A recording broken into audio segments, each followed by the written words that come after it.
All right, so today we're going to continue working on the no or not, because the amp didn't come in. Actually, they sent us the wrong amp for the incorrect sound system, so we're going to have to wait another couple weeks to get that. But in the meantime, the red work truck's back. This thing was down for probably about 3 weeks with a sputtering under load problem. Did a lot of diag. We didn't think it was the fuel pump because the fuel pump was changed in the last, 300 miles or something.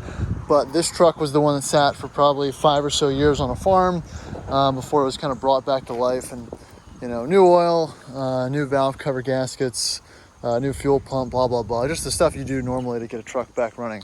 But now it's back and it runs good.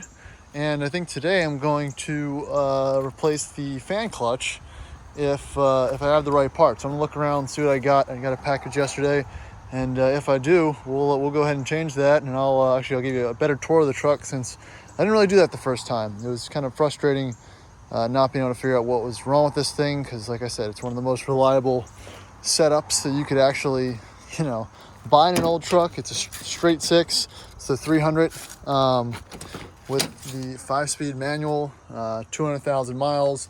And it's a 2-wheel drive truck. So again, there's really nothing that can really put this thing down besides, a clutch or, various Ford-related engine issues. So yeah, I'll pop the hood and see what's going on with the fan clutch and go from there.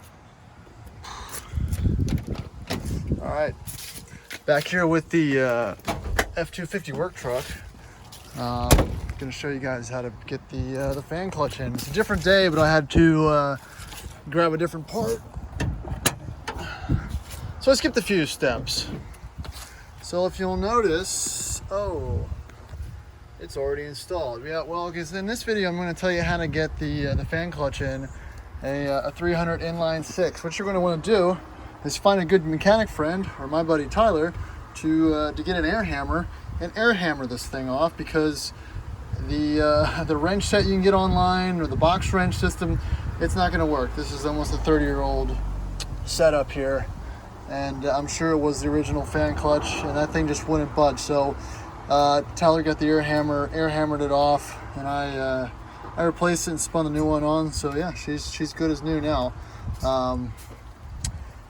It's again, it's about 60 degrees here, so it's not really going to affect performance so much as it becomes wintertime. But when it starts heating up and I'm running the AC and idling in traffic, you'll definitely notice the difference. So old truck fan clutch, air hammer, get a good friend, this mechanic. That's all I got for this one. Sometimes you can't do it yourself.